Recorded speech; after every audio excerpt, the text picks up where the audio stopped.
C'est la belle histoire de David Gondelgat que je vous raconte depuis le début de l'émission. Une petite municipalité de Gaspésie a remporté une longue bataille judiciaire contre une entreprise pétrolière.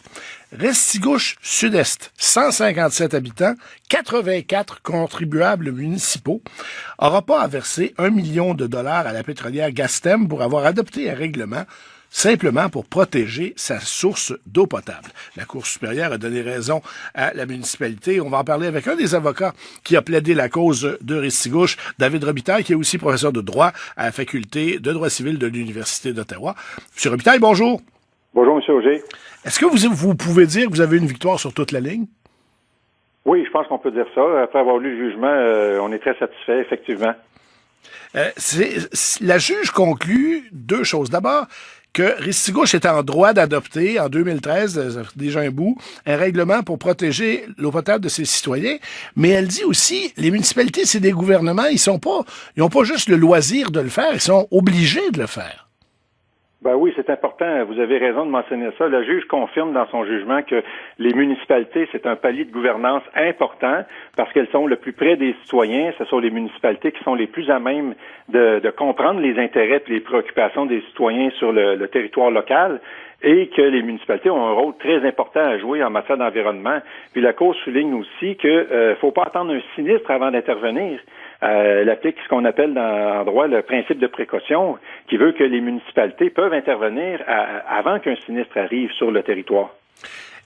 Il faut rappeler, Restigouche, c'est une toute petite municipalité. Il y a pas d'aqueduc. Là-bas, les gens ont, pour la plupart, des puits artésiens. Et le règlement instaurait une distance de 2 kilomètres entre des têtes de puits de forage et n'importe quel puits artésien dans la municipalité. Oui. Et ça, est-ce que c'est quelque chose qui peut faire jurisprudence à la fin? Est-ce que, je parle pas de la distance, mais du fait que la municipalité peut empêcher un forage près d'un puits? Ben, la Cour ne s'est pas prononcée là-dessus. La question qui était au cœur du litige, c'était de savoir si la municipalité avait agi de mauvaise foi en adoptant son règlement. Puis, pour montrer la mauvaise foi, pour obtenir des dommages-intérêts, quand une municipalité adopte un règlement, le fardeau de preuve en droit public, il est très élevé. Il faut démontrer la mauvaise foi grave de la municipalité, puis en l'espèce, c'était pas du tout le cas. La juge a plutôt confirmé que l'adoption du règlement la municipalité avait suivi un processus très rigoureux dans l'adoption de ce règlement-là, parce qu'elle avait consulté des scientifiques, des juristes, la population avait aussi été consultée, et l'entreprise avait aussi pu faire valoir son projet. À partir de là, la ville avait fait ses devoirs, puis la juge a conclu que il revenait à la municipalité, après avoir entendu toutes les personnes intéressées, de prendre une décision dans l'intérêt démocratique des citoyens. C'est l'essentiel de ce qui ressort de l'analyse du juge sur ce point-là. Mais la juge a aussi été très sévère envers la pétrolière, envers Gastem. Elle dit que Gastem n'a jamais présenté de preuves tangibles que la municipalité, c'est ce que Gastem prétendait, avait été influencée par les environnementalistes. Elle leur dit de payer 154 000 $, à la municipalité. C'est quand même c'est quand même très fort de la part de la juge. Non? Oui, fort. C'est-à-dire que ça reflète tout à fait la plaidoirie que mon confrère, Maître Jean-François Girard, avait plaidé. Maître Girard avait plaidé que c'était un recours abusif, qui manquait de proportionnalité. Dès le départ, l'entreprise soulevait une panoplie d'arguments juridiques plus ou moins pertinents dans les faits par rapport aux faits précis de la cause. On tirait dans toutes les directions. Et ce que ça a fait, c'est que ça a pris un procès de 9 jours plutôt qu'un procès d'à peu près 3-4 jours. La juge a même, dans un paragraphe très clair, affirmé que la partie demanderesse avait essayé de confondre le tribunal en droit en soulevant des décisions qui ne s'appliquaient pas du tout par rapport aux faits et aux droits qui étaient impliqués dans la cause. Donc, je trouve que la juge a posé un jugement juste dans les circonstances. Ouais. Mais la juge dit aussi que Gastem a abusé des procédures légales. Est-ce que c'est un genre de ce qu'on appelait les slaps, là, des poursuites bâillons, une façon pour la compagnie de museler la municipalité? Ben, c'est ce que nous, on prétendait. Et le message de la juge, il est très clair. La juge envoie dans son jugement un message clair aux entreprises, aux promoteurs qui voudraient poursuivre en dommages des municipalités parce qu'elles sont mécontents de la réglementation. La juge envoie le message qu'il faut y penser 2 fois avant d'intenter des poursuites qui, manifestement, ne sont pas fondées ni en droit ni en fait. Donc oui, sur cet aspect-là, le jugement, il est très clair. Est-ce que vous craignez que Gastem s'en aille en appel maintenant? Ils ont quand même le droit de le faire.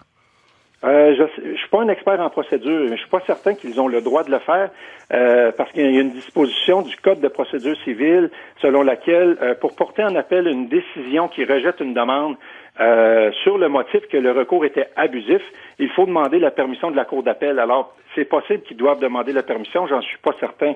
Mais si on a peur, ben non, puisque nous, depuis le début, on était